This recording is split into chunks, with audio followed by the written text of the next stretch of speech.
ভক্তপ্রবর শ্রীপাদ অমূল্য বিশ্বাস মহাশয়ের এই শ্রী অঙ্গনে মার্কা কালীগঞ্জ সাতক্ষীরায় বিশ্বের সকল জীবের শান্তি ও মঙ্গল কামনায় আয়োজিত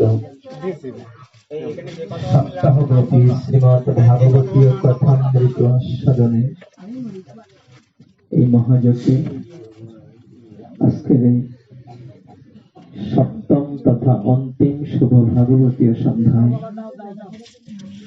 শ্রীমৎ ভাগবত কথার প্রারম্ভে আমার ভক্তি পথের পথদ্রষ্টা পরমারাধ্য শ্রী গুরুদেবের রাতুল চরণে ভক্তি প্রণতি জানাই প্রণাম জানাই এই মাঙ্গলিক অনুষ্ঠানের আচার্য প্রভুপাদ আমার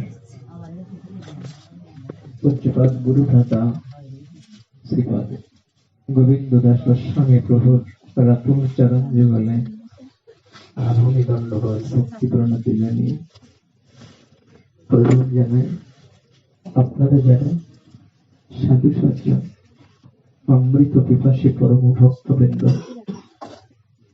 পূত পবিত্র অন্তঃকরণ নিয়ে এই একটি সপ্তাহ ধরে অদম্য ভাগবত অমৃত আস্বাদনের পিপাসাকে সম্বল করে ছুটে আসছেন এই ভাগবত আসলে অনেক দূর দূরান্ত থেকে, যাদের সীমাহীন ত্যাগ, যাদের সর্বাত্মক সহযোগিতা এই মাঙ্গলিক অনুষ্ঠানটিকে যেন কানায় কানায় পূর্ণ করতে চলেছে। এই হেন ভক্তমণ্ডলী আপনাদের সকলের শ্রীচরণে জানাই আভূমি দণ্ডবত ভক্তি প্রণতি প্রণাম জানাই। যাদের মুখচ্ছবি দর্শন করলে আমার গর্ভধারিণী মায়ের মুখখানা মানুষ ফুটে ভেসে ওঠে। জগৎ মাতার অংশ উদ্ভূতা ভক্তিমতী মাতৃমণ্ডলে এই গরস্থ আশ্রমে অনেক বড় দায়িত্ব যাদের উপরে অর্পিত, এই একটি সপ্তাহ ধরে সমস্ত কর্তব্য কর্মকে শিথিল করে ভাগবত অমৃত আস্বাদনের অদম্য পিপাসা নিয়ে দুর্বার বেগে ছুটে আসছেন এই ভাগবত আসরে। আপনাদের সকলের শ্রীচরণে জানাই আভূমি দণ্ডবত ভক্তি প্রণতি। এই সপ্তাহব্যাপী মাঙ্গলিক অনুষ্ঠানের যদি পরিপূর্ণতা, যদি সার্থকতা বলে কিছু থেকে থাকে, সে ভূমিকা আপনাদের, সে অবদান আপনাদের। আর যদি কোনো ব্যর্থতা, অপারগতা কিছু থেকে থাকে, সে ব্যর্থতা আমার মতো জ্ঞানহীন ভক্তিহীন পাষাণের। আজ মনে হচ্ছে একটি সপ্তাহ ধরে আপনারা কত নিষ্কিঞ্চন ভাবে ধুলার আসনে বসে ভগবত অমৃত আস্বাদনের জন্য চাতক পাখির ন্যায় উন্মুখ হয়েছিলেন। আজ মনে হচ্ছে এই পুষ্পমাল্যটি যা দিয়ে এখানে সাজানো হয়েছে, যে পুষ্পমাল্যটি এই জ্ঞানহীন ভক্তিহীন পাষাণের কণ্ঠে অর্পণ করা হয়, এই পুষ্পমাল্য আপনাদেরই প্রাপ্য। কেননা যদি আপনারা না আসতেন এই ভাগবত আসরে, আমি একা একা যতই ভাগবত কথা কীর্তন করতাম না কেন, ভাগবত কথা কখনো এত মাধুর্য মণ্ডিত হতো না। তাই আপনাদের এই ভক্তি মাখা শ্রীবদন গুলো আপনাদের চরণ রেণু যেন এই অঙ্গনটাকে তীর্থ ভূমিতে পরিণত করিয়েছে। হরিবল হরিবল।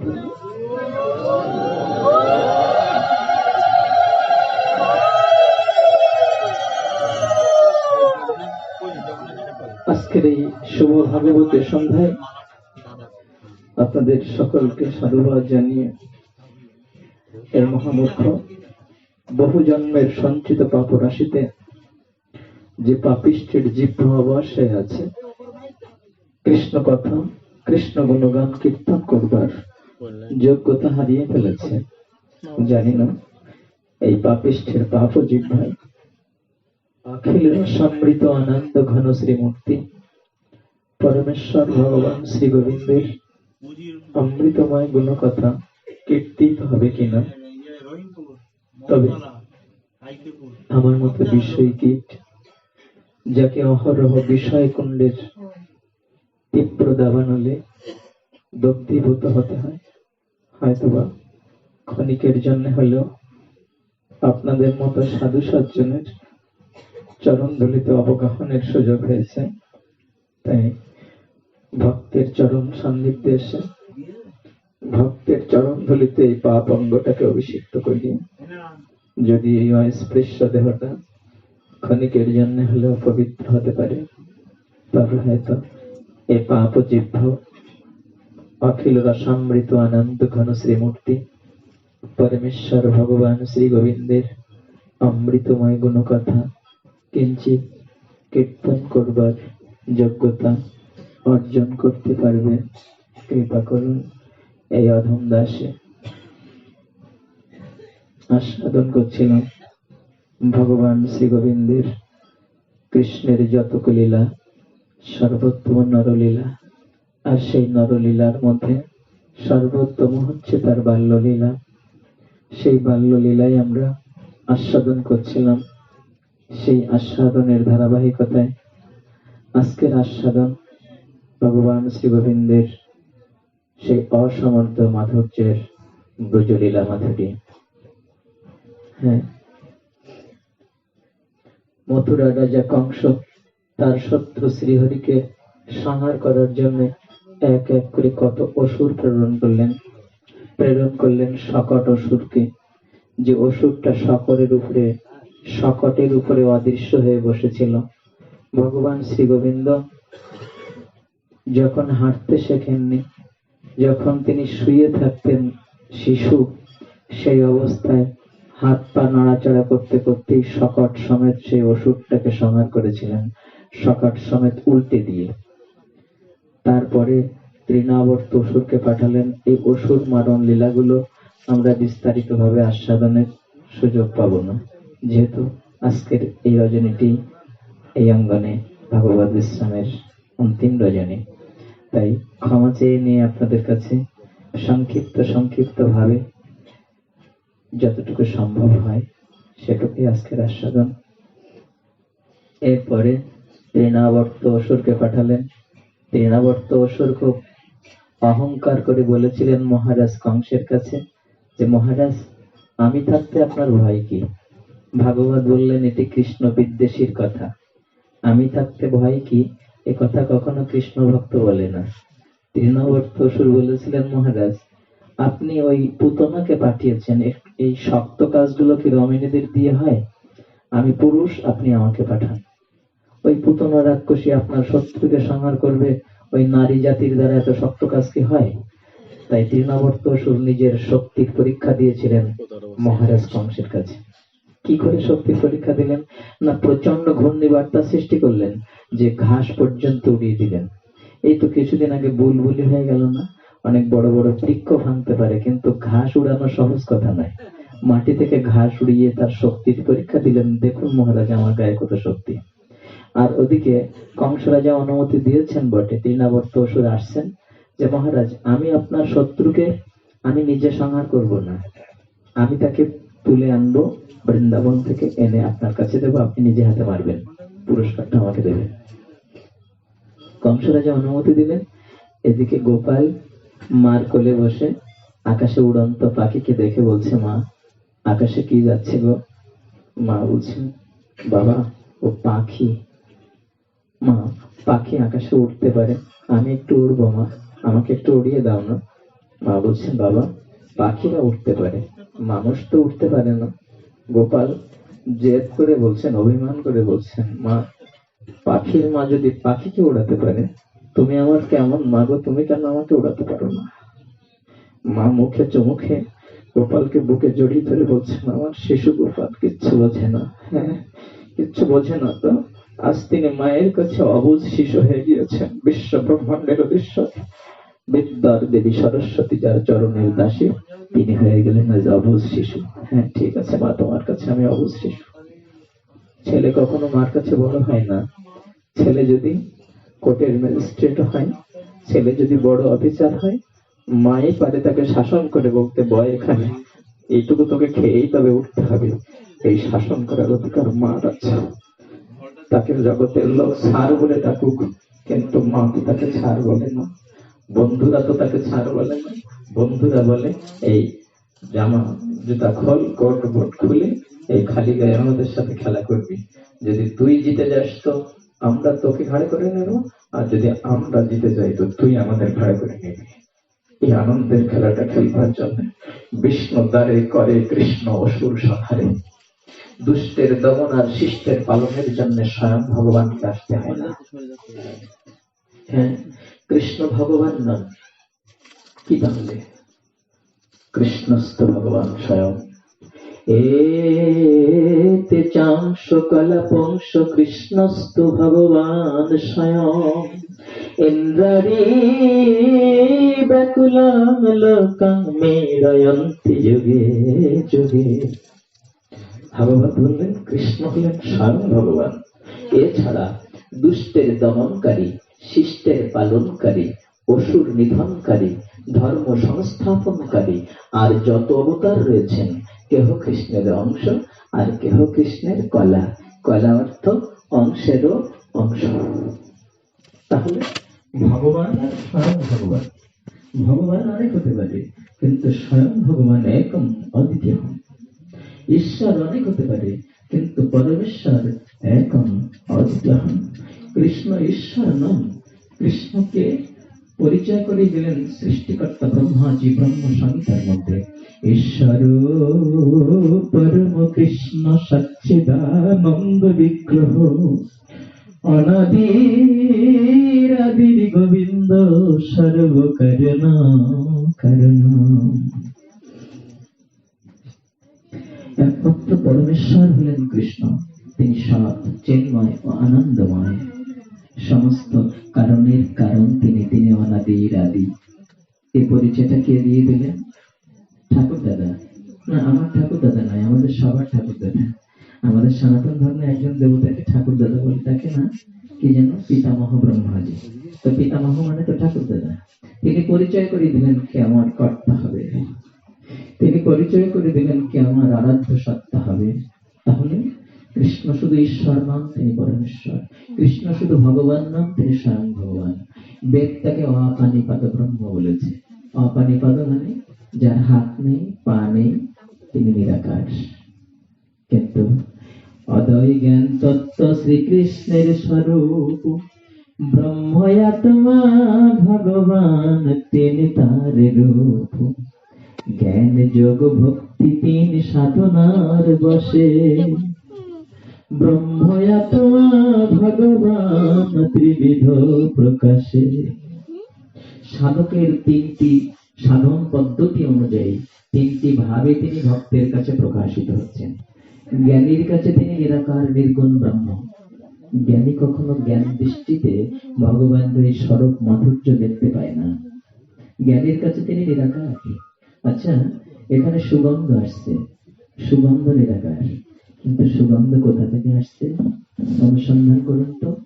হয় কোনো গাছে সুগন্ধি ফুল ফুটেছে, না হয় কোথাও একটি সুগন্ধি ধূপ জ্বলছে, আর না হয় কোনো সেন্টেড পাত্রের মুখ খোলা আছে, সেখান থেকে সুগন্ধ আসছে। যেখান থেকে সুগন্ধ আসছে সেখানে কি নিরাকার? না, সেখানে নিরাকার নয়। এখানে শব্দ পাওয়া যাচ্ছে, শব্দ নিরাকার, কিন্তু শব্দ কোথা থেকে আসছে অনুসন্ধান করুন। যেখান থেকে শব্দ আসছে সেখানে কোনো একটা কিছু আছে আকৃতিতে। এখানে আলো আসছে, জ্যোতি আসছে, এই জ্যোতি নিরাকার, কিন্তু জ্যোতিটা কোথা থেকে আসছে অনুসন্ধান করুন। দেখবেন একটি জ্যোতির্ময় কোনো কিছু রয়েছে, হয় একটি বাল্ব জ্বলছে অথবা একটি অগ্নিপিণ্ড রয়েছে, বা কোনো একটা কিছু রয়েছে তার স্বরূপে, সেখান থেকে জ্যোতি আসছে। তাহলে ভগবানের স্বরূপে যখন ফিরে যাবেন তখন সেখানে নিরাকার নয়, সেখানে সাকার, সেখানে স্বরূপ মাধুর্যের ভগবান। জ্ঞানীর কাছে তিনি নিরাকার নির্গুণ ব্রহ্ম। জ্ঞানী জ্ঞান দৃষ্টিতে তাকে দেখতে পায় না, শুধু জ্যোতিটাই দর্শন করে। যোগীর কাছে তিনি পরমাত্মা, যোগী আত্মায় পরমাত্মার দর্শন লাভ করে। আর ভক্তের কাছে তিনি স্বরূপ মাধুর্যের সাকার বিগ্রহ শ্রী ভগবান। দৃষ্টান্ত দিলেন, এখানে জল আছে, আপনারা সবাই দেখতে পাচ্ছেন না? দেখা যাচ্ছে না, জলীয় বাষ্প হয়ে নিরাকারে ভেসে বেড়াচ্ছে, তাই দেখা যাচ্ছে না। দেখা যাবে যখন শীত আর একটু বেশি আসবে তখন দেখবেন টিনের চালের ভিতরের পিঠ ঘেমে উঠেছে, ফোঁটা ফোঁটা জল পড়ছে। এই জল কোথা থেকে এলো? কি মনে হয় আপনাদের এই জলটা এলো কোথা থেকে? এ কি কুয়াশার জল পড়েছে? না, কুয়াশার জল যদি টিনের চাল ভেদ করে ভিতরে আসে তাহলে তো বর্ষাকালে ওপরে থাকা যাবে না। তাহলে কোথা থেকে এলো? যে জল জলীয় বাষ্প হয়ে নিরাকারে ভেসে বেড়াচ্ছিল, ওই জল রাত্রিতে ওই যখন ঠান্ডা বস্তুর সংস্পর্শে টিনের গায়ে লাগলো তখন ঘনীভূত হয়ে ফোঁটা ফোঁটা জলবিন্দুতে পরিণত হলো।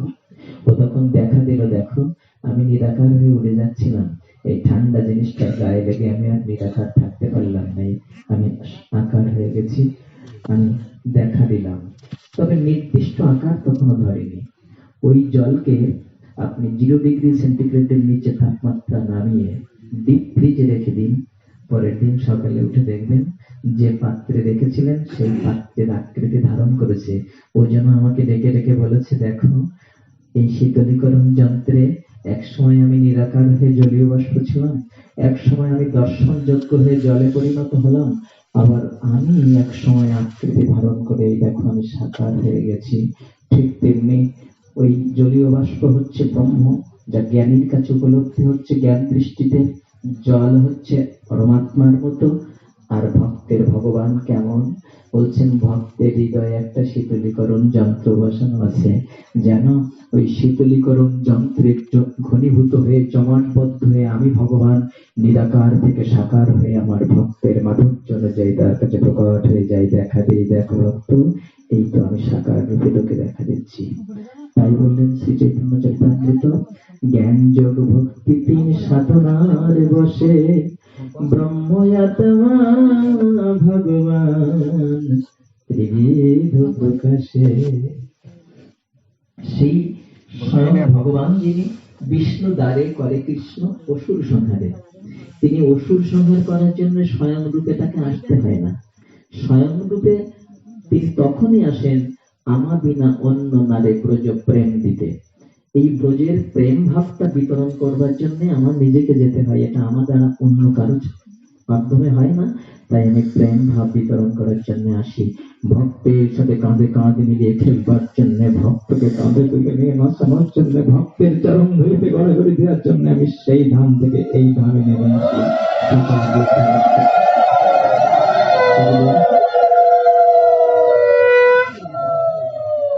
যশোদার অঙ্গনে গোপাল যখন ছুটে ছুটে বেড়াতেন না, হামাগুড়ি হেঁটে বেড়াতেন, যখন ছুটন্ত বাসুকটার লেজ টেনে ধরতেন,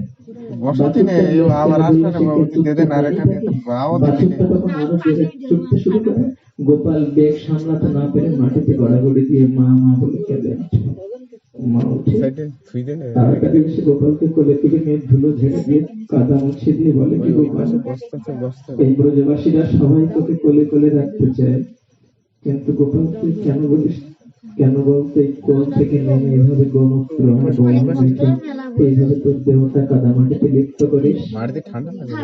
গোপাল মাকে বলতে চান, জানো আমি যখন বৈকুণ্ঠে নারায়ণ রূপে থাকি তখন লক্ষ্মী দেবী অবরু কস্তুরী আর চন্দন দিয়ে আনন্দ সেবা দেয়, কিন্তু সেই অবরু কস্তুরী চন্দনের থেকে যে ধুলাই ভক্তের চরণ ধরি মাখনা রয়েছে, সেই ধুলাই গড়াগড়ি দিতে আমার বড় স্বাদ হয়। তাই সেই ধাম থেকে এই ধামে নেমে আসি, ভক্তের চরণ ধুলিতে গড়াগড়ি দিয়ে সে প্রেমানন্দ লাভ করেছে।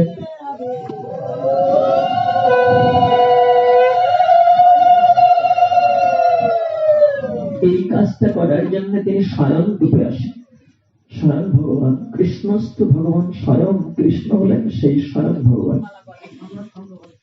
মা যশোদার কোলে বসে আছে,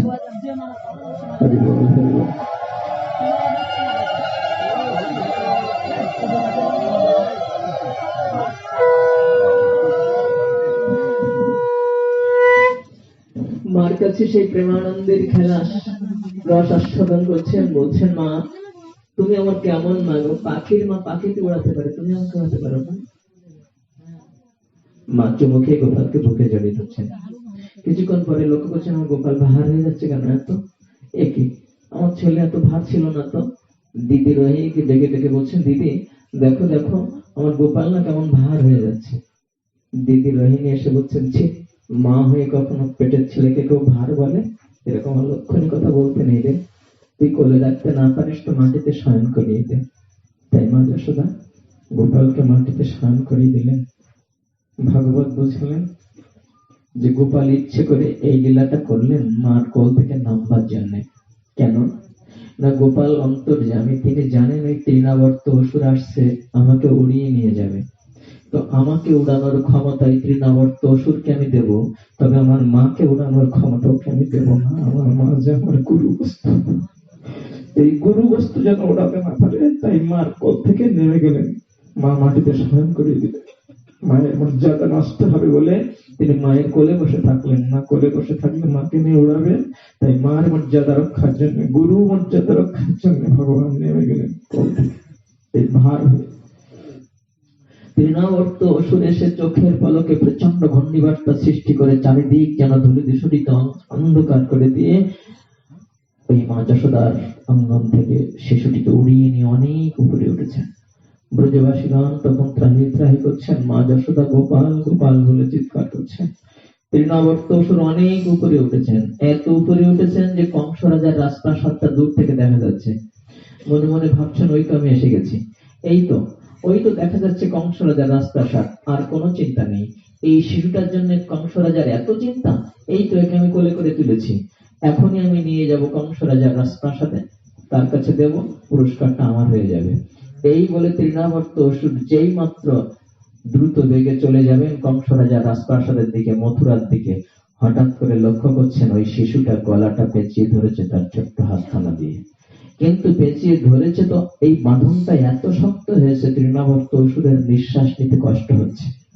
তাই তৃণাবর্ত অসুর হাতটা ছাড়িয়ে গলাটা মুক্ত করতে চেষ্টা করলেন, কিন্তু পারলেন না, এই হাতটা খুব শক্ত করে ধরা ছিল। তাই তৃণাবর্ত অসুর ভাবছে ছেলেটা এত ছোট্ট শিশু, অথচ হাতের বাঁধনটা এত শক্ত, আমি এত টানাটানি করে ছাড়াতে পারছি না কেন? এই শিশুটি তো তাহলে স্বাভাবিক নয়। তৃণাবর্ত অসুর যত সময় পার করছেন তত তার কণ্ঠস্বর রুদ্ধ হয়ে যাচ্ছে, নিঃশ্বাস আর বন্ধ হয়ে যাচ্ছে, চোখ দুটো ঠিক যে বেরিয়ে আসতে চাচ্ছে, জিভটাও বেরিয়ে আসতে চাচ্ছে। তৃণাবর্ত অসুর মনে মনে ভাবছেন কাজটি যত সহজ ভেবেছিলাম এত সহজ তো নয়, কি করি এখন? হাতটা কোনোভাবেই ছাড়াতে পারছেন না। গোপাল যেন জানাতে চাচ্ছেন, ওরে তৃণাবর্ত অসুর, আমাকে যারা ধরে তারা মাঝে মাঝে ছেড়ে দেয়, কিন্তু আমি যাতে একবার ধরি তাকে চিরজনমের মতো আমার চরণে তাকে ঠাঁই দিয়েই তাকে ছাড়ি, ছাড়বো না রে, ছাড়বো না। তৃণাবর্ত অসুরের নিঃশ্বাস বন্ধ হয়ে গেল, চোখ দুটো ঠিক যে বেরিয়ে আসতে চাইল। তৃণাবর্ত অসুর মনে মনে ভাবলেন আর একে নিয়ে যাওয়ার প্রয়োজন নেই, অন্তত একে ছেড়ে ফেলে দিতে পারলে আমি জীবনটা বাঁচাতে পারতাম। কিন্তু না, আর হলো না। যে চরণে তিনি এসেছেন একবার, ওই চরণে একবার এলে কেউ ফিরে যায়। তৃণাবর্ত অসুরের কণ্ঠস্বর রুদ্ধ করে দিয়ে, শ্বাস রুদ্ধ করে দিয়ে সেই অনেক উপর থেকে উড়বার ক্ষমতা হারিয়ে প্রচন্ড বেগে পড়ে গেলেন। তৃণাবর্ত অসুরের মাথাটা পড়ল একটা শিলাখণ্ডের উপরে, মাথাটা ভেঙে চৌচির হয়ে গেল। দেবতারা পুষ্প বৃষ্টি করতে লাগলেন, জয় জয় ধ্বনি হতে লাগলেন।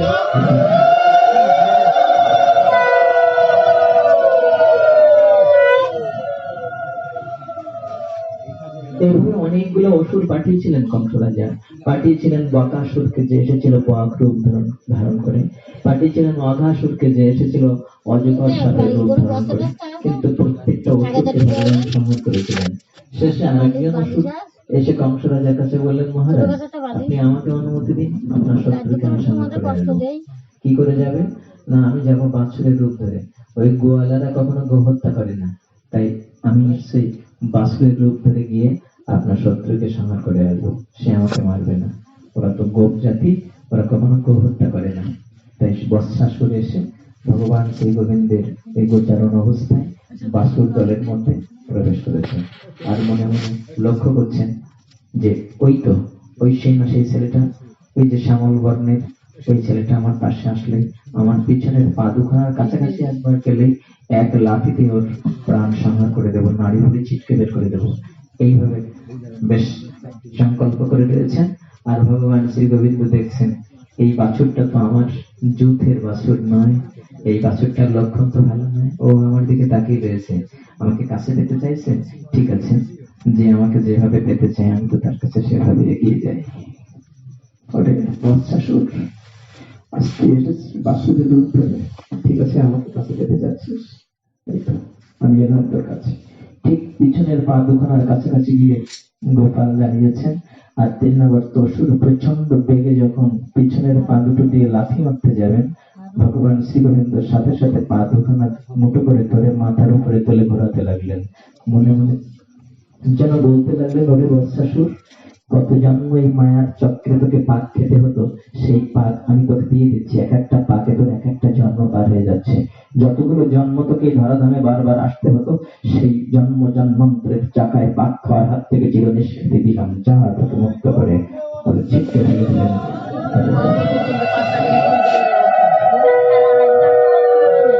এই বৎসাসুরকে সংহার করলেন তিনি।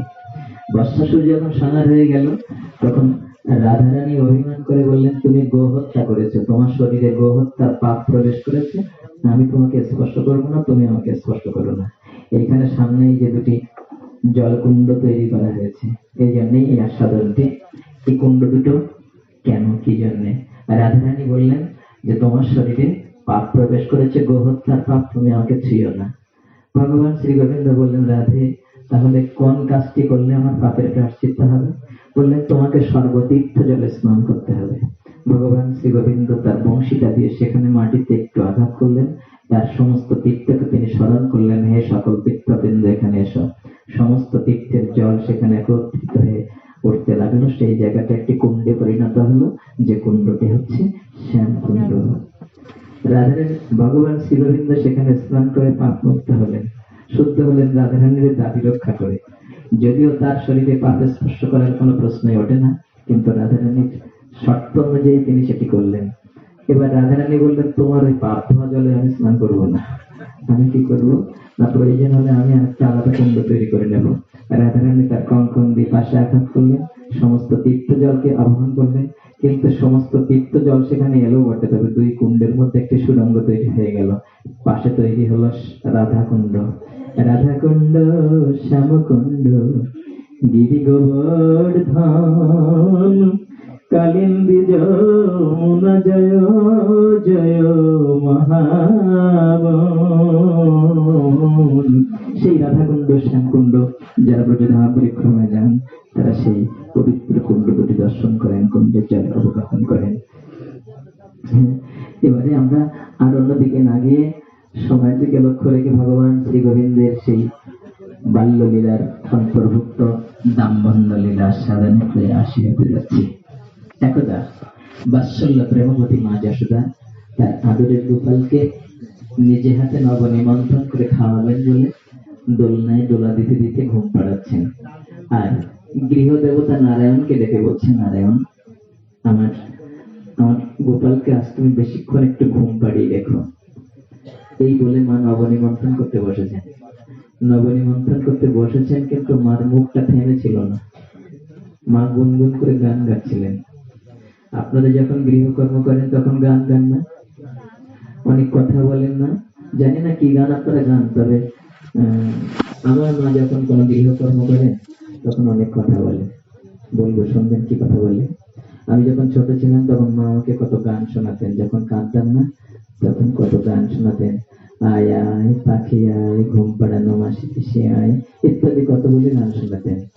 আবার মা যখন গৃহকর্মে ব্যস্ত থাকেন, সেখানে যদি পিসিমা, মাসিমা, জেঠিমা, কাকিমা এমন কেউ থাকে, তাদের সাথে কত গল্প করেন। কি গল্প বলবো?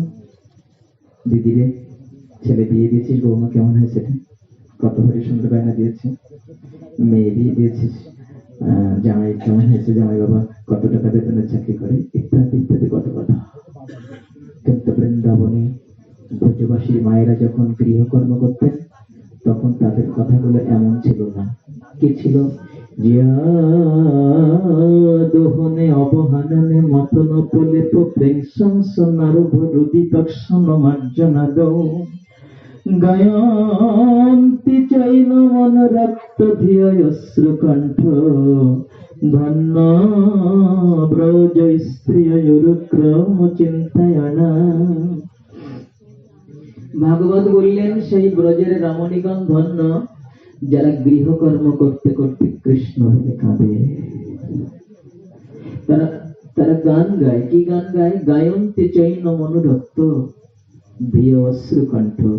তারা কৃষ্ণ অনুরক্ত হয়ে কৃষ্ণ গুণগান কীর্তন করে, আর সে সময় তাদের দু চোখ দিয়ে প্রেমশ্রু বর্ষণ হয়। তারা কৃষ্ণ বলে কাঁদতে কাঁদতে গৃহকর্ম করে। কি কি গৃহকর্ম করে? বলছেন দহনে অবহননে। গাভী দহন করে তখন কৃষ্ণ বলে কাঁদে। এটা তো গোয়ালাদের বাড়ির কাজ, তাই না? তো গাভী দহন করার সময় কৃষ্ণ বলে কাঁদে। অবহনন, অবহনন মানে ধান ছেটে চাল বের করা। ওটাও তো গোয়ালাদের বাড়ির কাজ। সেই কাজ যখন করে তখন ব্রজবাসী মায়েরা গায়ন্তে চৈন মনোরক্ত দিয়ে অশ্রু কণ্ঠ।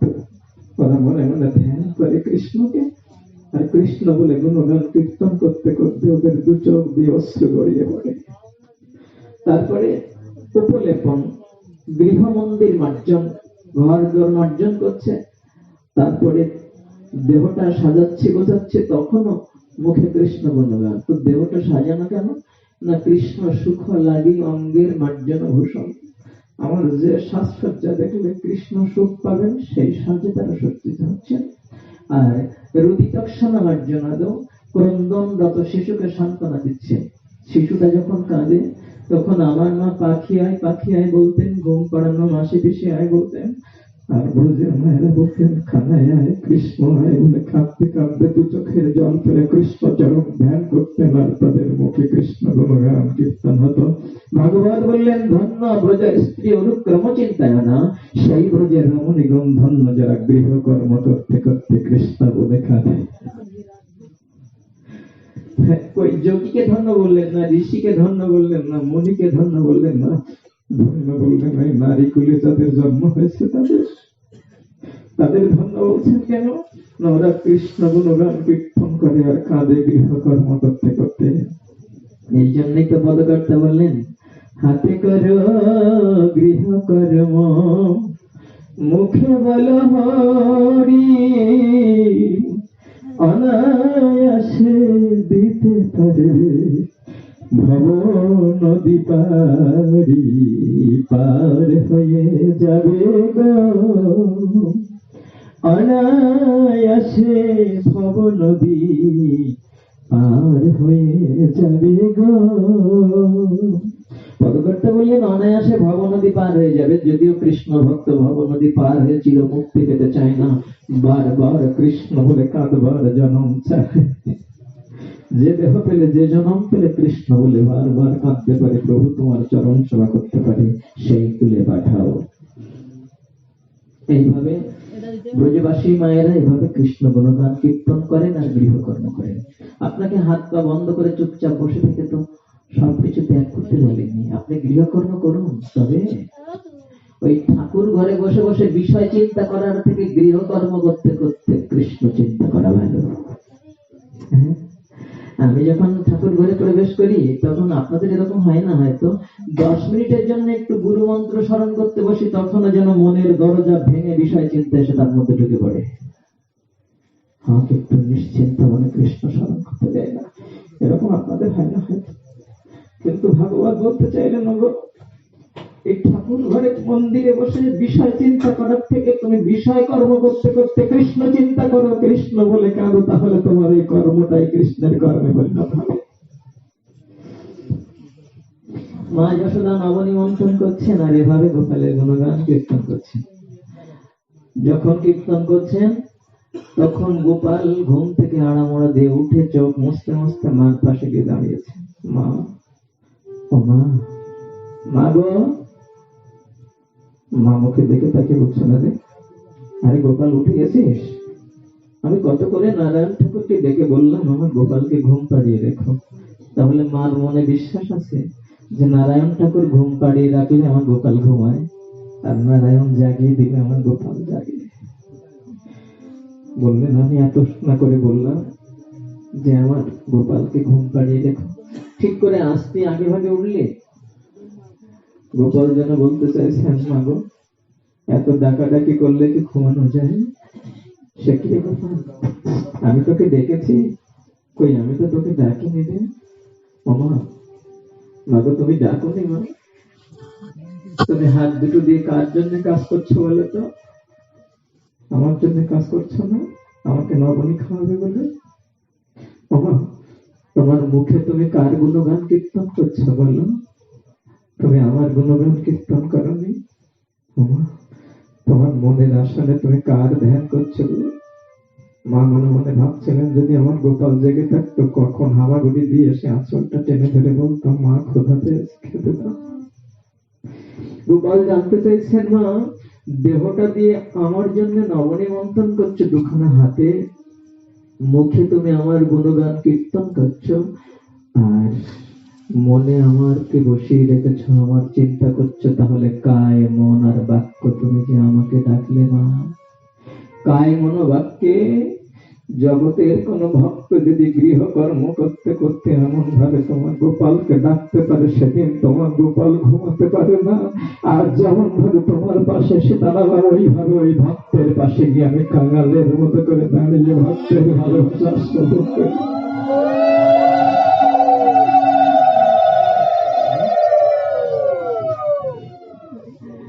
হ্যাঁ, মা বললেন, গোপাল একটু দেরি কর বাবা, তোর জন্যই তো নব নিমন্ত্রণ করছি, তোকে খেতে দেব।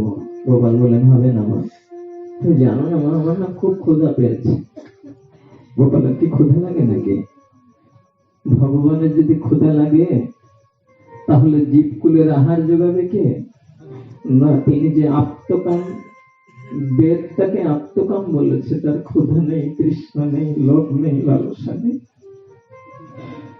তবে ভক্ত কেন তাকে খেতে দেয়? তার বিগ্রহের সামনে ভোগের পসরা সাজিয়ে দিয়ে চোখের জল ফেলে। যদি তার ক্ষুধা না থাকবে। গোপাল মাকে জানাতে চাইছেন, মা আমার ক্ষুধা হয় কখন জানো? যখন ভক্ত ভালোবেসে কিছু দেওয়ার জন্য ব্যাকুল হয়ে যায়, তখন আমি সীমাহীন ক্ষুধার্ত হয়ে ভক্তের প্রয়োজন সামগ্রী গ্রহণ করবার জন্য আকুল হয়ে যাই। আমার ভক্তের হাতের বিষপাত্রের উপরে আমার লোভ হয়। আমার ভক্তের দ্রব্যের উপরে কত লোভ। দুর্যোধনের রাজপ্রাসাদে রাজভোগ ফেলে রেখে বিদুরের ঘরে এসে কলার খোসা চিবিয়ে চিবিয়ে খেয়ে সেই ভক্তের দেওয়া সামগ্রীর প্রশংসা করেছে। সুদামা ঠাকুরের এক ফুটো চিড়ের খুদ খেয়ে বলেছেন, সখা তোমার সহধর্মিনী কত বুদ্ধিমতী যে ঠিক করে আমার পছন্দের জিনিসটা আমার জন্য পাঠিয়ে দিয়েছেন। সখা চিড়ের খুদের উপরে আমার কত লোক যেন, কত দিন খায়নি। ভক্তের দ্রব্যের উপরে ভগবানের এত লোক, আত্মকাম হয়ে তিনি সীমাহীন ক্ষুধার্ত হয়ে যান যখন ভক্ত ভালোবেসে কিছু দিতে চায়। আজ মার কাছে এসে তিনি এমন ক্ষুধার্ত হয়েছেন। মা বললেন, গোপাল একটু দেরি কর বাবা, তোর জন্যই তো নব নিমন্ত্রণ করছি, তোকে খেতে দেব। না, হবে না, এক্ষুনি দাও। ভক্ত দিতে চাইছেন না, মা দিতে চাইছেন না, তবু ভগবান খাবে না, দাও এক্ষুনি দাও। বলে, প্রিয়া যদি মান করি করে ভৎসন, বেদ স্তুতি হইতে তাহা হরে মোর মন। আমার কোন প্রিয় ভক্ত যদি ভালোবেসে আমাকে গালাগালি দেয়, সেই গালাগালিটা বেদের স্তুতি বাক্যের থেকে আমার মন কেড়ে নেয়।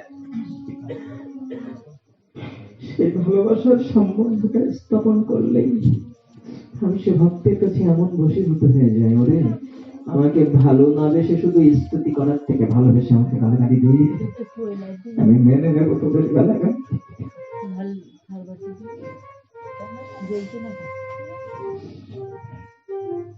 আমার সনাতন গোস্বামী মথুরায় ভিক্ষা করতে যেতেন। মথুরার এক পল্লীতে গিয়ে দেখতেন এক মা মদন মোহনের বিগ্রহের সেবা দিতেন। সেই মদন মোহন বিগ্রহকে বসিয়ে পাশে নিজের বাচ্চাদের বসিয়ে সেবা দিতেন একই জায়গায়। সনাতন গোস্বামী প্রথম দিন দেখে দেখলেন, এই মা সেবা দিতে জানে না, ভগবানের বিগ্রহকে একটু আলাদা জায়গায় রেখে একটু পরিপাটি করে সেবা দিতে হয়, তা না করে নিজের ছেলেদের সাথে বসিয়ে সেবা দিচ্ছেন। আবার ভাবলেন, জানি না কোন ভক্তের মনে কত ভালোবাসা তো জানি না। পরের দিনে গিয়ে দেখছেন মদন মোহন ওই মার ছেলেদের সাথে জায়গা নিয়ে ঠাড়াঠাড়ি করছে। আমি এখানে বলবো না, ছোট্ট শিশুরা যেমন একটু আবদার করে, আমি এটা খাবো না মা, আমি ওই জায়গায় বলবো। মদন মোহন এইভাবে অভিমান করছে ওই মার সাথে। সনাতন গোস্বামী ভাই দেখে আশ্চর্য হয়ে দেখি, ভগবান এত দয়া তোমার ভক্তের সাথে, তুমি এমন ভাবে খেলা করো, এমন ভাব বিনিময় করো তুমি ভক্তের সাথে। মনে মনে সাথ দেখেছে, এরকম ভাবে যদি মদন মোহন আমি একটু তোমাকে সেবা দিতে পারতাম। মদন মোহন জানতে পেরেছেন সনাতন গোস্বামীর মনের অভিপ্রায়। সেই রাত্রিতে মাকে স্বপ্নে দেখা দিয়ে বলছেন, মা আমার একটু বৃন্দাবনে যেতে ইচ্ছে হচ্ছে, মা আমাকে একটু বৃন্দাবনে যেতে দেবে? মা দিতে চাচ্ছে না, মদন মোহনকে ছাড়তে চাচ্ছে না। তো মা শোনো, ওই এক সন্ন্যাসী সাধু ভিক্ষা করতে আসে না, ওই সাধু বাবার কাছে তুমি আমাকে দিও, আমি একটু বৃন্দাবন দেখে আসবো। মা দেখছেন বৃন্দাবনে গেলে যদি আমার মদন মোহন সুখ পায়, তাহলে আমি তার সুখে কেন বাধা দেব? হয়তো আমার একটু কষ্ট হবে, কিন্তু আমার মদন মোহনের সুখটাই তো আমার কাছে বড়। এদিকে সনাতন গোস্বামীকেও স্বপ্ন দেখেছেন, এই আমার সেবা দিতে ইচ্ছে হয়েছে, তো ওই মার কাছে গিয়ে তুই বলবি, মা দিয়ে দেবে আমাকে, আমি তোর কাছে সেবা গ্রহণ করবো। সনাতন গোস্বামী পরের দিনে ভিক্ষা করতে গেলেন, মার কাছে কথাটা বললেন, মাও সানন্দে সনাতন গোস্বামীর কাছে মদন মোহনকে দিয়ে দিলেন। সনাতন গোস্বামী এনেছেন মদন মোহনকে, সেবা দিলেন। কি দিয়ে সেবা দিচ্ছে? শুকনো রুটি আর লবণ বিহীন শাক সিদ্ধ। একদিন, দুদিন, 3 দিন এভাবে সেবা গ্রহণ করছেন। একদিন সনাতন গোস্বামীকে স্বপ্নে বলছেন দেখা দিয়ে, সনাতন রে তুই যা দিচ্ছিস আমি তো খাচ্ছি, তবে তবে একটু লবণ দিবি, ওই শাকটা লবণ বিহীন সিদ্ধ করে দিস, একটু লবণ দিবি। সনাতন গোস্বামী বলছেন, এত ভালো খাওয়ার স্বাদ রয়েছে তো আমার মতো ভিখারির কাছে এসেছো কেন? চলে যাও ধনীর গৃহে। আজ লবণ চাইছো, কাল আরেকটা জিনিস দাবি করবে, তুমি জানো আমি ভিখারি, আমি দেবো কোথা থেকে? যে ভগবানকে সেবা দেওয়ার জন্য যত যোগী, যত মুনি, যত ঋষি জন্ম জন্মান্তর ধরে সাধনা করে, সেই ভগবানকে বলছে চলে যাও, চলে যাও।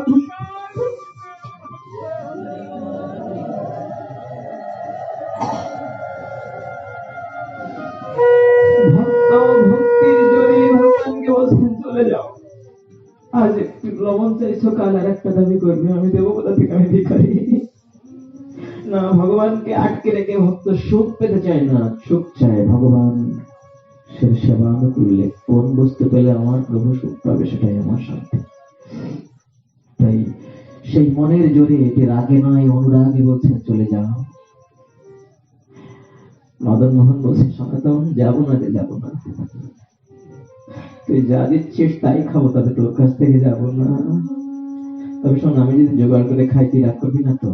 পারো তো খাবে, যদি তুমি জোগাড় করে খেতে পারো খাও।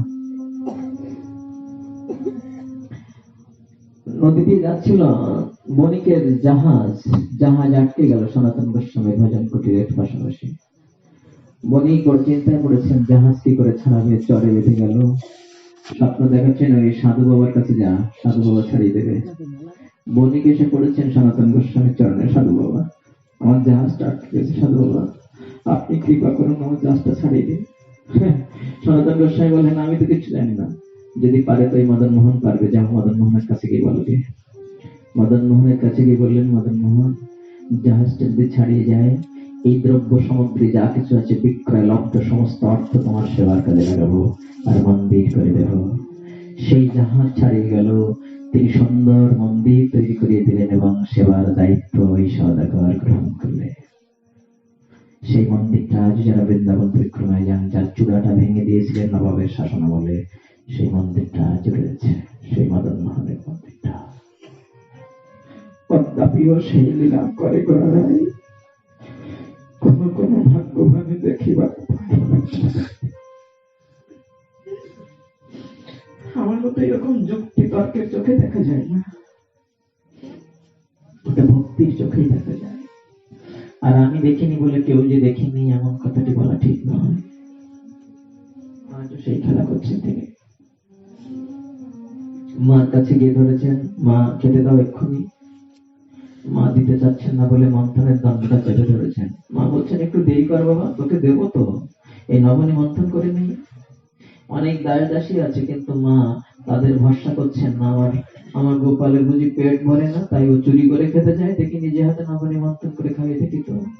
মাগো শিক্ষা দিলেন, বাবা মাগো আপনার বিগ্রহের সেবা আপনি নিজে দিন, জন ধরে হয় না, আপনার বিগ্রহের সেবা আপনি নিজে দিন। কোন মা কোনদিন কারো কাছে জিজ্ঞাসা করেছে, দিদি রে আমার ছেলেকে কি করে যত্ন করবো, একটু শিখিয়ে দিবি? ওটা শিখতে হয় না, যেদিন সে মা হয় সেদিন তার মাতৃত্ব বলে দেয় নিজের সন্তানকে কি দিয়ে ভালোবাসতে। কোন জিনিসটা পেলে তার সন্তান সুখ পাবে, ওটা মায়ের অন্তর বলে দেয়, মাতৃত্ব বলে দেয়। তাই যদি ভগবানকে সেই ভালোবাসার আসনে বসে সেবা করি, তাহলে সেটি নিজে হাতে করলে ভগবান সন্তুষ্ট হন বেশি। জ্ঞান কর্মে যোগ ধর্মে নাহি কৃষ্ণবাস, কৃষ্ণবাস হেতু এক প্রেম ভক্তিরা। মা যশোদা যখন বললেন গোপাল একটু দেরি কর, গোপাল তখন দণ্ডটা চেপে ধরেছেন। মা মুখের দিকে তাকিয়ে বলছেন, গোপাল রে এই দণ্ড চেপে ধরলে যে আমার কাজ বন্ধ হয়ে যাবে, তুই বুঝবি কি করে গোপাল? তোর মাথায় এত বুদ্ধি কবে থেকে হলো রে? ভাগবত বুঝালেন, অবজগৎ জীব শোনো শোনো, আমরা যার কাছে বিদ্যা বুদ্ধি চাই, এই তো কিছুদিন পরে সেই সময়টা আসছে, বলবো সরস্বতী মহাভাগে বিদ্যে কমললোচনে বিশ্বরূপে বিশালাক্ষী বিদ্যাং দেহি নমস্তুতে। বলবো কার কাছে চাইবো? যে দেবীর কাছে চাইবো সেই দেবীর সাথে গোপালের সম্বন্ধটা কি? সমস্ত দেব দেবীর সাথে গোপালের কি সম্বন্ধ বলুন তো? একেলা ঈশ্বর কৃষ্ণ, আর সব নৃত্য যারে জয়ীছে না চায় সে তো ইচ্ছে করে নৃত্য। গোষ্ঠলীলায় পদকর্তা সেই কথাটা কেমন করে ফুটিয়ে তুললেন। মা যশোদা আর গোপালকে নিয়ে মাঝে মাঝে যখন গোঠে খেলা করতেন, তখন কত দেবতারা আসতেন। মা শ্রীরাম সুদাম মধুমঙ্গল তাদের কাছে শুনতেন, আমার গোপাল, ওরে শ্রীরাম সুদাম মধুমঙ্গল, আমার গোপাল না দণ্ডে দণ্ডে খেতে চায়, ওর খুব ক্ষুধা লাগে, তোরা ওকে কিছু খেতে দিস। সখারা বলতেন, মা তোমার গোপালের জন্য তো চিন্তা করো না, মা তোমার গোপাল কি করে জানো? তোমার গোপাল বনে গিয়ে মা রাজা হয়ে বসে, তোমার গোপাল বনে গিয়ে মা রাজা হয়ে বসে, যতিক দেবতায় আসে তারা ধেনু বৎসরাকে, যতিক দেবতায় আসে তারা ধেনু বৎসরাকে। এক দেবতা আসে মাগো চতুর্মুখ ধারী, এক দেবতা আসে মাগো চতুর্মুখ ধারী, চতুর্মুখে সাদায় মাগো বলে হরি হরি, চতুর্মুখে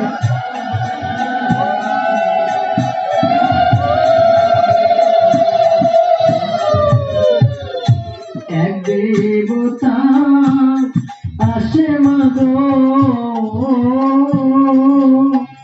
পঞ্চমুখ ধারী, এক দেবতা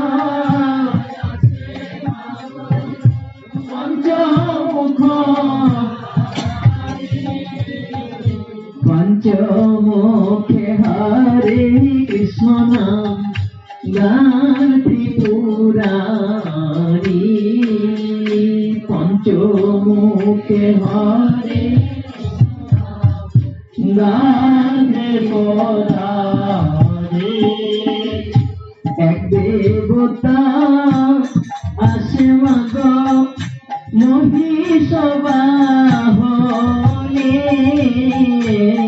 দেবতা আসে মাগো মহিষ বাহনে দূরে থাকি তোর গোপালে করে স্তবনী দূরে থাকি তোর গোপালে করে স্তবনী এক দেবতা আসে মাগো মুশিক বাহনে দেবতা আসে মাগো মুশিক বাহনে হস্তি মোহরে ক্ষীরতার রক্তিম বাদনে হস্তি মোহরে ক্ষীরতার রক্তিম বাদনে এক দেবতা আসে মাগো দশ ভুজাধারী দেবতা আসে মাগো দশ ভুজাধারী গলে করি মানো খায় কৃষ্ণ পালে কোলে করে মাগো খাওয়ায় কৃষ্ণ জানো মা এরকম কত দেবতা আসে এক দেবতা ময়ূরের পিঠে চড়ে আসে তার কাঁধের উপরে না 6টা মাথা আছে এরকম একা করে কত দেবতার কথা বলছেন প্রথমে বললেন এক দেবতা আসে চতুর্মুখাধারী কোন দেবতা সৃষ্টিকর্তা ব্রহ্মা এই তো ভক্তরা বলছেন যে 4 মুখা ব্রহ্মা এই ব্রহ্মাণ্ডের সৃষ্টিকর্তা যিনি তিনি হলেন 4 মুখা ব্রহ্মা তিনি আসেন তিনি এসে কি করেন হরি বল কীর্তন করেন আর এক দেবতা আসে মা পঞ্চমুখাধারী পঞ্চমুখে শিব ঠাকুর রাম নাম গুণগান কীর্তন করেন সেই দেবতা পঞ্চমুখে রাম নাম গুণগান কীর্তন করেন হরে কৃষ্ণ নাম গুণগান কীর্তন করেন আর এক দেবতা আসে মহিষের পিঠে চড়ে কোন দেবতা আপনারা দেখবেন যে দেব দেবীর বাহন রহস্যে যমের বাহন হচ্ছে মহিষ তো মহিষের পিঠে উঠে কোন দেবতা আসেন যম দেবতা কি করে আসেন তিনি দূরে থাকি তোর গোপালে করে স্তবনী ওই দেবতাটার নাম তোমার গোপালের নিকটে আসতে সাহস পায় না তাই দূর থেকে প্রণাম করে যায় যদি দূর থেকে প্রণাম করে যায় তাহলে গোপালের নাম যাদের মুখে রয়েছে তাদের কি হবে যেই নাম সেই কৃষ্ণ ভজ নিষ্ঠা করি নামের সহিত আছে আপনি শ্রীহরি নাম রূপে যদি জিহ্বার উপরে ভগবান শ্রীহরি নৃত্য করতে থাকেন যম তো তার নিকটে আসতে পারে না দূর থেকে প্রণাম করে যায় গোপালকে আর এক দেবতা সেই দূরের পিঠে চড়ে মুশিক বাহনে হস্তি মুখ দেখি কোথার রক্তিম বরণে মুখটা না হাতির মুখের মতো কিন্তু এই দূরে চড়ে আসে কি মনে হয় আপনাদের আর্য ঋষিদের এই দর্শনটা কত যুক্তিযুক্ত এই গণেশ ঠাকুর এত বড় দেহটা তার মাথাটা হচ্ছে হাতির মাথা আর পায়ের নিচে ছোট্ট একটা ইঁদুর আচ্ছা বলুন তো ইঁদুরকে বয়ে নিয়ে বেড়াতে পারবে গণেশ ঠাকুরকে কি চমৎকার দর্শন দিয়েছেন এখানে ওই ইঁদুর একটা প্রাণী আর হাতি একটা প্রাণী পার্থক্য হচ্ছে একজন ছোট আর একজন বড় কিন্তু মিল আছে অনেক জায়গায় ইঁদুরের গায়ের রঙের সাথে হাতির গায়ের রঙের মিল আছে ইঁদুরের চোখ দুটো যেমন ছোট ছোট হাতির চোখ দুটো এরকম ছোট ছোট ইঁদুরের কানের গড়নের সাথে হাতির কানের গড়নের মিল আছে ইঁদুরের লেজের গড়নের সাথে হাতির লেজের গড়নের মিল আছে তো কেবল হাতির মাথাটা মাথার উপরে আর পায়ের নিচে ছোট্ট ইঁদুর আর ঋষিরা বুঝিয়ে দিয়েছিল গো তুমি যেদিন অনেক বড় হয়ে বড় আসনে গিয়ে বলবে না সেদিন তুমি ছোটদের অবজ্ঞা করো না কেননা ওই ছোটরা তিল তিল করে কত ত্যাগের বিনিময়ে তোমাকে ওই বড় আসনে বসিয়েছে গণেশ ঠাকুর হলেন গণ অধিপতি। ওগো তুমি যেদিন জনগণের নেতৃত্বে দেবে, সেদিন কাঙাল ভিখারি যারা এই ছোটদের যদি তুমি অবজ্ঞা করো, তাহলে আসন থেকে একদিন ভুলুণ্ঠিত হয়ে পড়ে যাবে। কি চমৎকার শিক্ষা দিয়েছে। তোমার পায়ের নিচের বাহনটা সরে যাবে গো। ওই বাহনের উপরে ভর করে তো আজ তুমি এত বড় হয়েছো।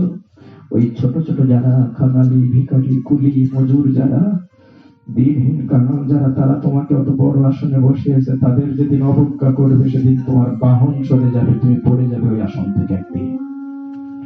এই দর্শনটা বোঝানোর জন্য আর্য ঋষিরা কি চমৎকার করে এগুলো উপস্থাপন করেছে। মায়ের পূজা করলাম, কিন্তু সেই ভক্তির জায়গাটা, সেই দর্শনের জায়গাটা, সেই শিক্ষাটা দিতে পারলাম না। মায়ের চরণের স্পর্শে একটা বনের হিংস্র জন্তু পর্যন্ত দেবতার মতো করে পূজিত হচ্ছে। ওই বিদ্যার দেবী সরস্বতীর পাশে একটি রাজহাঁস রয়েছে। কেন না, রাজহাঁস হচ্ছে সারগ্রাহী। দুধ আর জল একসাথে মিশিয়ে দিলে রাজহাঁস দুধটুকু খেয়ে নিতে পারে, জল পড়ে থাকে। সারগ্রাহী বিদ্যার দেবী সরস্বতীর কাছে তো বিদ্যা চাই। এই তো কয়েকদিন পরে পঞ্চমী তিথিতে আপনারা চাইবেন, কিন্তু কোন বিদ্যা চাইবেন বলুন তো? বিদ্যা রয়েছে দুই প্রকারের, একটি হচ্ছে পরাবিদ্যা আর একটি হচ্ছে অপরাবিদ্যা। কৃষ্ণ ভক্ত পরাবিদ্যা চাই বিদ্যার দেবী সরস্বতীর কাছে, মা গো পরাবিদ্যা দাও, যে বিদ্যা লাভ করলে কৃষ্ণ পরতত্ত্ব জ্ঞান লাভ করে গোবিন্দ চরণের দাসত্বকে অঙ্গীকার করতে পারি, সেই পরাবিদ্যা দাও। ওই অপরাবিদ্যা যা শুধু অর্থ উপার্জন করা শেখায় কৃষ্ণ ভক্ত, সেটি দাবি করে না। যে বিদ্যা শুধুমাত্র অর্থ উপার্জন করা শেখায়, শুধুমাত্র ভোগ লালসার রাজ্যে হাবুডুবু খাওয়ায়, কৃষ্ণ ভক্তের দাবি সেটি নয়। মাগো পরাবিদ্যা দাও, যে বিদ্যার দ্বারা কৃষ্ণ পরতত্ত্ব জ্ঞান লাভ করতে পারি। নামাচার্য হরিদাস ঠাকুর কোনোদিন স্কুলে যাননি, অথচ মহাপ্রভু তাকে বললেন মহাবীর হরিদাস পরম বিদ্যান ছিল। বেদান্ত তাকে বলে যার পাণ্ডিত্য আছে মহাপ্রভু। এইভাবে ওই মা লক্ষ্মীর পাশে একটা পেঁচা আছে। পেঁচাটা না, ওই পেঁচার দিনের আলোয় দেখতে পায় না, দিনের আলোতেও দেখতে পায় না। ওই পেঁচাকে মা লক্ষ্মীর বাহন করে দিয়ে বলেছেন, তুমি যেদিন ধন সম্পদের, অনেক ধন সম্পদের মালিক হয়ে যাবে না, সেদিন তোমার এই জ্ঞান দৃষ্টিটা অন্ধ হয়ে যাবে, তোমার আপনজনকে পাশে পেলেও তুমি চিনতে পারবে না। এইভাবে প্রত্যেকটা অবয়বের পিছনে কি চমৎকার শিক্ষা রয়েছে আমাদের ওই মা দুর্গার অবকাঠামোর মধ্যে। দেখবেন আপনারা দেবী দুর্গার অবকাঠামো, তার তাত্ত্বিক রহস্যটা এভাবে উন্মোচন করেছেন আর্য ঋষিরা। যাকার সেদিকে যাব না। এমন ভাবে সমস্ত দেবতারা গোপালের সেবায় নিয়োজিত। এক দেবতা, সে দশভুজাধারী, 10খানা হাত তার মা। যদি 10খানা হাত না থাকতো তাহলে চেনা যেত না মা। ঠিক দেখতে তোমার মতো, কিন্তু 10 হাত দেখে চিনতে পারি তুমি না, অন্য কোনো মা। সেই মা এসে তোমার গোপালকে কোলে বসিয়ে কেমন নবনী খাই। সমস্ত দেবতারা গোপালকে এইভাবে সেবা দেয়। তাহলে যারা গোপালের চরণ সেবায় নিয়োজিত, তারা কোন দেবতাকে বাদ দিচ্ছে না, কোন দেবীকে তারা বাদ দিচ্ছে না, কাউকে হিংসা করছে না, কাউকে অবজ্ঞা করছে না। সবাইকে শ্রদ্ধা জানাবো, কিন্তু ভালোবাসবো গোপালকে। সবাইকে শ্রদ্ধা জানাবো, তারা আমার গোপালের দাস অনুদাস, গোপালের চরণ সেবক সেবিকা, তাদেরকে শ্রদ্ধা জানাই, কিন্তু হৃদয়ের ভালোবাসাটা নিগড়ে ঢেলে দেবো একজন গোপাল। মা যখন এইভাবে বললেন, গোপাল তোর মাথায় এত বুদ্ধি কবে থেকে হলো রে? গোপাল বলছেন, এক্ষুনি দাও মা, আর সইতে পারছি না, খুব ক্ষুধা পেয়েছে। মা অনন্য উপায় হয়ে কাজ বন্ধ করে গোপালকে কোলে তুলে নিয়েছেন। কোলে নিয়েছেন গোপাল। ভাগবত বলছেন, মা গোপাল কোলে নেয়নি, মা আনন্দের ভান্ডারকে কোলে করে নিয়েছে। গোপাল কি স্বরূপটা তার? বেদ যাকে রসবৈষা বলেছে, রস মানে আনন্দ, কিন্তু বেদ সেই আনন্দকে আস্বাদন করে দেখায়নি, যা দেখালেন ভাগবত। আচ্ছা, চিনি গলিয়ে সেটাকে জমাট করে চিনি দিয়ে একটি তেঁতুল তৈরি করা হলো। আপনারা দেখেছেন না, ওই ময়রার দোকানে জামরুলের মতো দেখতে মিষ্টি তৈরি করে, কত রকমের গড়নের মিষ্টি তৈরি করে। তো মনে করুন চিনি দিয়ে একটা তেঁতুল তৈরি করেছে, ঠিক রং করে একেবারে দেখতে মনে হবে তেঁতুল। আচ্ছা বলুন তো, খাওয়ার সময় কেমন টক লাগবে? সাধুরা বলছেন না টক লাগবে না, যে বলুন মিষ্টি লাগবে। কেন মিষ্টি লাগবে? তেঁতুল তো, ঠিক তেঁতুলের মতো তো দেখতে। বললেন তেঁতুলের মতো দেখতে হলে কি হবে? ওর ভিতরে বাইরে সব তো চিনি আর দুধ, তাহলে কেন টক লাগবে? ঠিক তেমনি গোপালের দেহটা দেখতে মানুষের মতো হলে কি হবে? ওটা সম্পূর্ণ ঘনীভূত আনন্দ দিয়ে তৈরি করা হয় মূর্তি খানা। যার রূপে আনন্দ, যার গুণে আনন্দ, যার নামে আনন্দ, যার চরণে দাসত্ব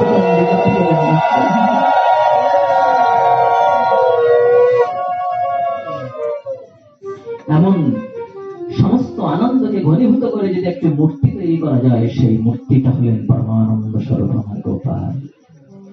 তাহলে মা মা বুকে চেপে ধরেছেন কি? আনন্দ। মার বুকে আনন্দ চাপা আছে।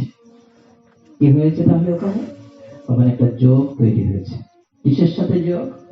ভক্তের সাথে আর ভগবানের সাথে যোগ। এখানে 18টি যোগ আছে, কোথাও বিয়োগের কথা বলা নেই, তবে বিয়োগের ইঙ্গিত দিয়েছে। যোগটা তো সম্বন্ধে যুক্ত হওয়া, আর বিয়োগটা হলো বিচ্ছেদ, কেটে দেওয়া, বিয়োগ ঘটানো। এখানে যোগের কথা বলা আছে, কিন্তু শেষের দিকে বিয়োগের ইঙ্গিত দিয়েছেন সর্বধর্মান পরিত্যাজ্য বলে। সব ধর্ম ছেড়ে দাও।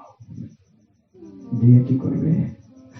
মামেকং শরণং ব্রজ, একমাত্র আমার শরণ। কি পাবো তাহলে? যা জগতে কেউ দিতে পারেনি তাই দেব। কি বলে? জগতের কেউ তোমার পাপের ভাগ নিতে চাইবে না। চাইনি ওই রত্নাকর দস্যুর কাছে তার মা, বাবা, স্ত্রী কেউ তার পাপের ভাগ নিতে চাইনি। আমি কথা দিলাম, অহং তাং সর্ব পাপের মোক্ষয়িষ্যামি মা শুচা, তোমাকে সমস্ত পাপ থেকে আমি রক্ষা করবো যদি আমার শরণ দিতে পারো। তো সব ধর্ম ছেড়ে দিয়ে যে তোমার শরণ নেব, সেটাও কি ধর্ম না? বলে না, ওটা শুধু ধর্ম না। বৈ বংশাং পরধর্ম ভক্তির দক্ষ যে অহৈতক্কা প্রতিহত জয়তমা সম্প্রসিদতি। সেটা হলো জীবের পরম ধর্ম, যে ধর্মের সাধন করলে পরমেশ্বর শ্রী গোবিন্দের শ্রীচরণে একান্ত ভক্তি শ্রদ্ধার জন্ম হয়, সেটা হলো পরম ধর্ম। ধর্ম করে বড় জোর স্বর্গে যাওয়া যায়। ভগবান এত ধর্মের কথা বলতে বলতে শেষের দিকে গিয়ে কেন বললেন সর্বধর্মান পরিত্যাজ্য, ধর্ম ছেড়ে দাও? কৃষ্ণ ভক্তির বাধক যত শুভ অশুভ কর্ম, সেহ এক জীবের অজ্ঞানতম ধর্ম। তার মধ্যে মোক্ষ বাঞ্ছা করিতব প্রধান, যা হইতে কৃষ্ণ ভক্তি হয় অন্তর্ধান।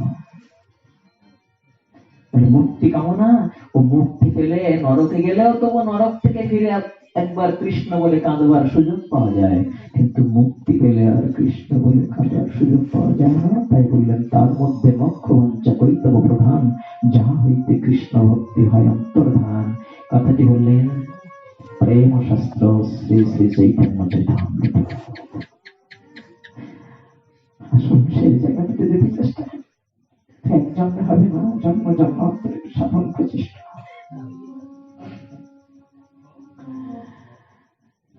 মা আনন্দের ভান্ডার বুকে চেপে ধরেছেন। তাহলে যোগ হলো ওখানে একটা, মার সাথে আর গোপালের সাথে একটা যোগ হয়েছে। এই নে খা দেখি, এই নিয়ে স্তন পান করে দেখি, আজ তোর পেটে কত ক্ষুধা আছে, তোকে পেট ভরে স্তন পান করাবো। গোপাল যেন বলতে চাইছেন, মা আমিও দেখবো তোমার ভান্ডারে কত স্তনযুক্ত আছে, দেখি তুমি হারো কি আমি হারি। যখন ভক্ত আর ভগবানের এক অবিচ্ছেদ্য যোগসূত্র তৈরি হয়েছে, সেখানে গোপাল চাইলেন বিয়োগ ঘটাতে। কি করে ঘটাবেন?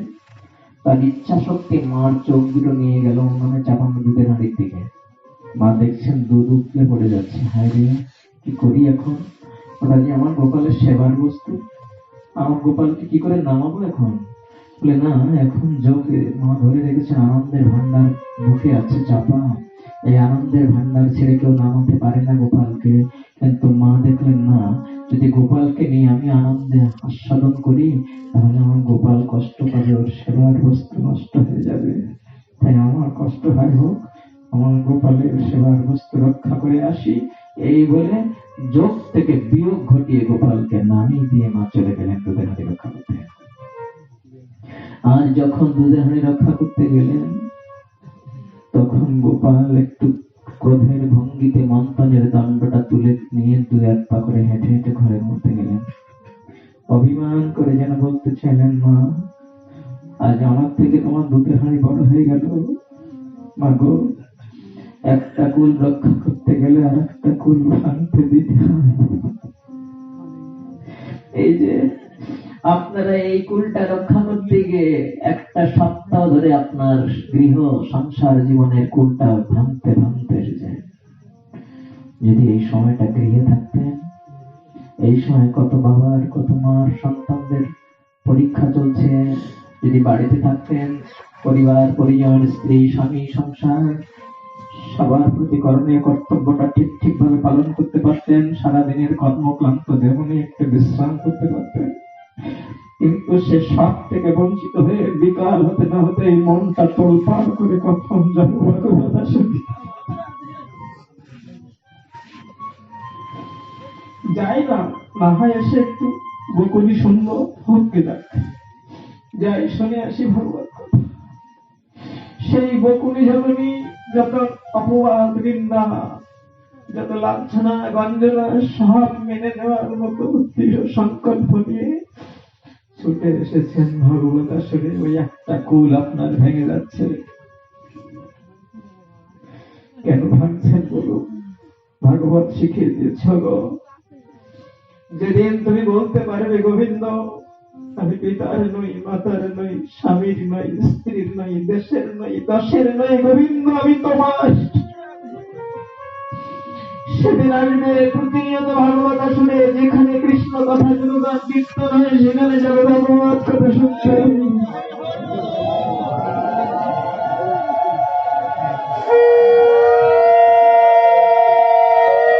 একটা কুল করতে গেলে একটা কুলে একটু ভাঙন ধরতে দিতে হয়, একসাথে দুই কুল করা যায় না, একটু ক্ষতি স্বীকার করতে হয়। গোপাল ঘরে গিয়ে মার ঘরের মেঝেতে সাজানো নবনীর ভান্ডার গুলো একটা একটা করে মন্থনের দণ্ড দিয়ে সব ভেঙে দিচ্ছে। ঘরের মেঝেতে নবনী ভেসে যাচ্ছে।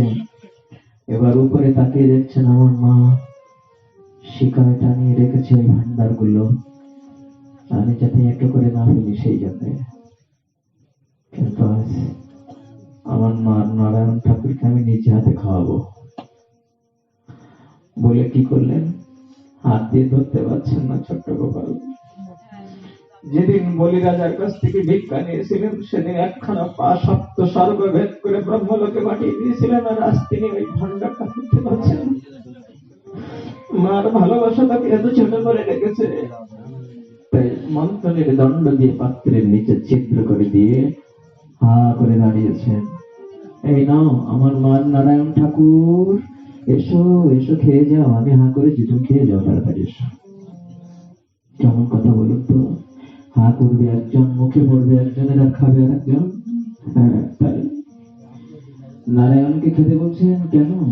পূর্ণ অবতারে অবতীর্ণ হয় যেই কালে, আর সব অবতার তাহে আসে মিলে।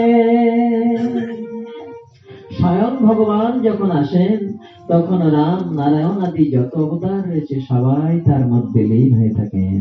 তাই মায়ের নারায়ণ ওই গোপালের বাইরে নয়, গোপালের মধ্যেই বিরাজ করছেন। হা করে দাঁড়িয়ে বলছেন খাও নারায়ণ ঠাকুর, পেট ভরে খাও।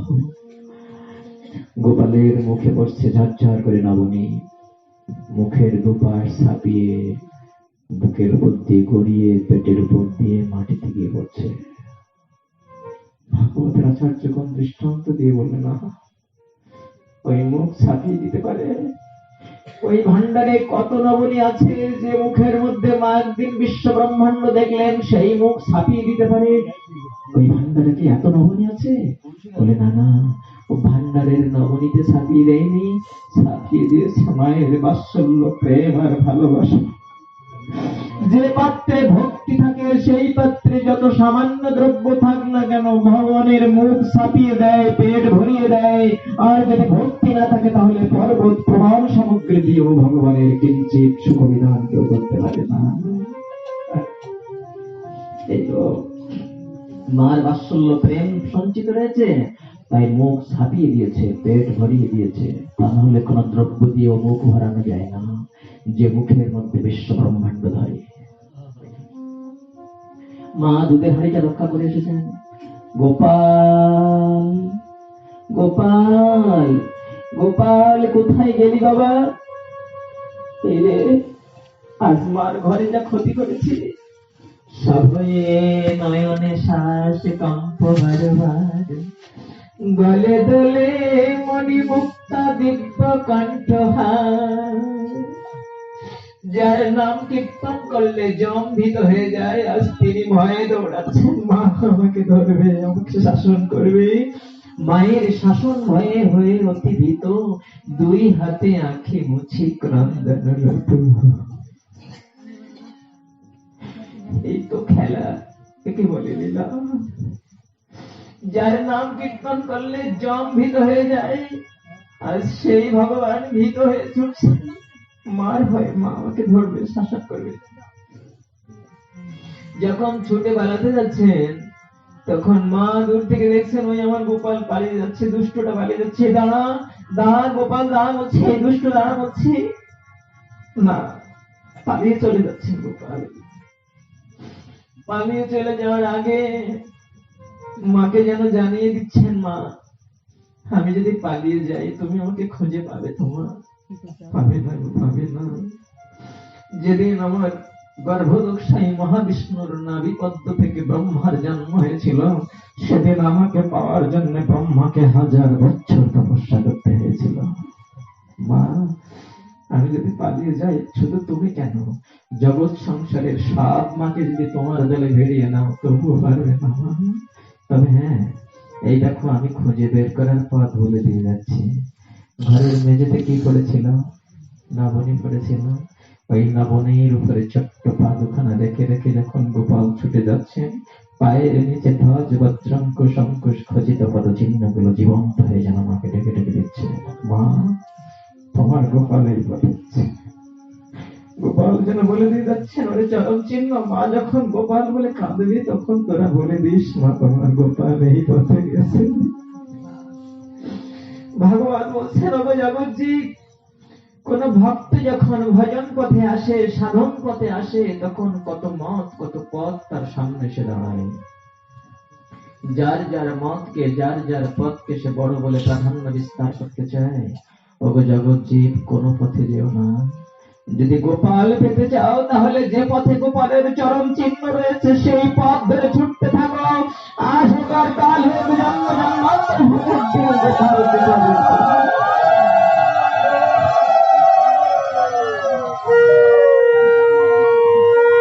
গোপালের ওই চরম চিহ্ন ধরে ছুটতে থাকুন।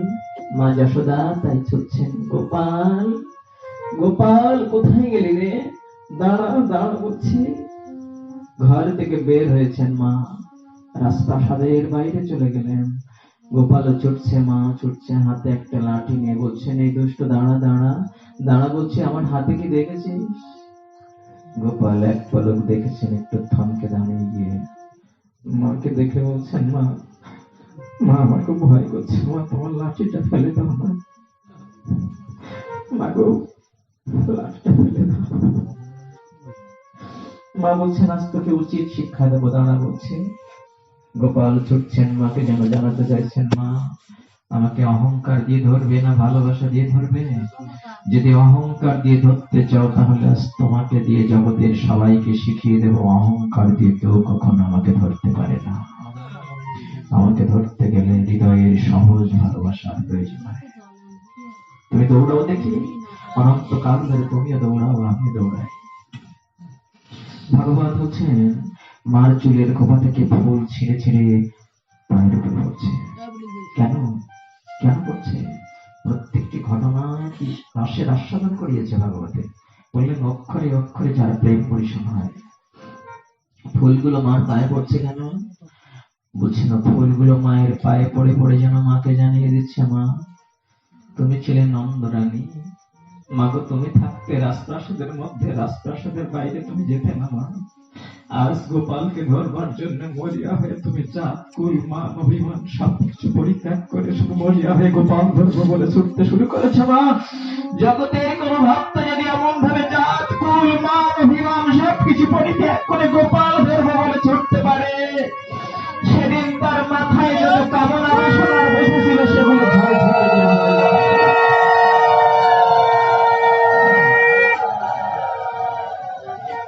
মাগো, তোমার চরণে ঠাঁই দাও মা, তোমার মাথায় থাকার যোগ্যতা হারিয়ে ফেলেছি।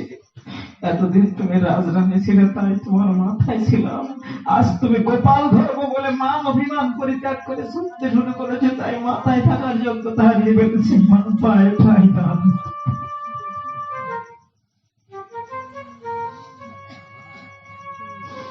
এ ভক্তি রাজ্যে কোনো জাত কুলের বিচার নেই। যে গৃহে এই অনুষ্ঠানটা হচ্ছে, আমার জগন্নাথ দাস সেদিন একটা কথা না আমাকে একটু কষ্ট দিয়েছিল। কেমন জানেন, জগন্নাথ দা এই গত দিনের আগের দিনে ফোন করে সকালে হাউ মাউ করে কাঁদছে আর বলছে, দাদা সবাই বলছে এই পরমাণিক বাড়িটা ধন্য হয়ে গেল। বললাম, না দাদা, এটা হতে পারে না। কৃষ্ণ ভক্তের কোন জাত কুলের বিচার নেই, যে এই ভজে সেই বড় ভক্ত।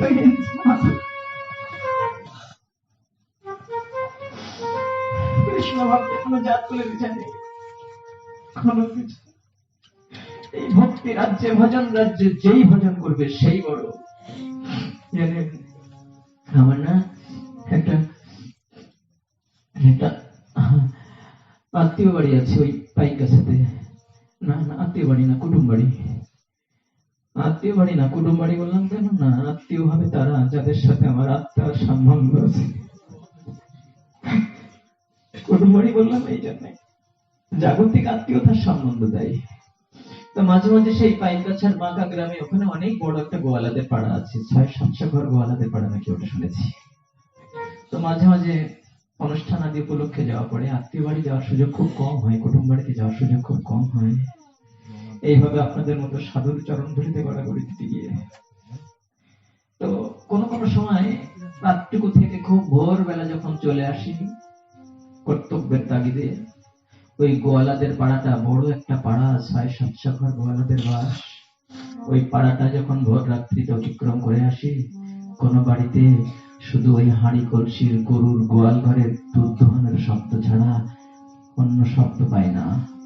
ঠিক গোয়ালাদের পাড়াটা পার হয়ে যখন ঋষি পাড়ার মধ্যে প্রবেশ করি, তখন কানে শব্দ ভেসে আসে, ওঠো ওঠো গোড়া নিশি পুহাইল নবী আরো লোক সব জাগিয়ায় উঠিল। এই শব্দ যখন কানে আসতো তখন মনে হতো আমার জন্ম কেন ওই কুলে হয়নি, যে কুলে কৃষ্ণ বলে কাঁদা যায় না, সেই কুলে জন্মগ্রহণ করে কোনো অভিমান নেই, কোনো অহংকার নেই।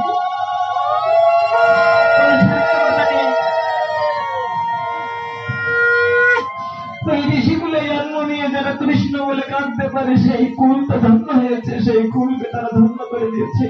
মনে মনে সাহায্য, প্রভু কেন ওই কুলে জন্ম হয়নি যেখানে বসে কৃষ্ণ বলে কাঁদা যায়, যে কুলে জন্মগ্রহণ করে কৃষ্ণ বলে চোখের জল ফেলা যায়, সেই কুল পবিত্র।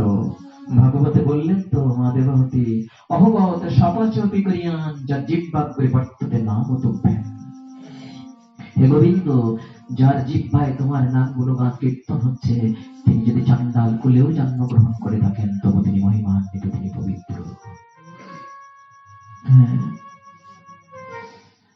মার মাথার ফুলগুলো এমন ভাবে পায়ে গিয়ে পড়ছে, মা তখনও ছুটছেন, গোপাল দাঁড়া বলছেন। গোপালের পায়ের দিকে মার লক্ষ্য, যে পায়ে কাটা ফুটবে না তো, পথের কোন যানবাহন গোপালকে ধাক্কা দেবে না তো। এই বলে যখন মার গোপালের পায়ের দিকে লক্ষ্য করে দেখছেন পায়ে রক্ত ফুটে উঠেছে, তখন মা আজকে কেঁদে উঠেছে, না আমার গোপালের কোমল পায়ে রক্ত ফুটে উঠেছে। এই বলে যখন কেঁদে উঠেছেন তখন গোপাল থমকে দাঁড়িয়ে বলছে, না মা, আমার পায়ে রক্ত ফুটে উঠেছে, তা তোমার চোখে জল কেন? তোমার চোখে যখন জল এসেছে আর তোমাকে কষ্ট দেবো না, এই নাও ভালো। মা ধরেছেন এক হাত দিয়ে কানটা আর এক হাত দিয়ে আঙুলের ঠিক এই ভঙ্গিতে শাসন করে বলছেন, বল দুষ্ট, আর কখন এমন চুরি করবি, আর কখন এমন দুষ্টুমি করবি? গোপাল বলতে চাইছেন, আজকে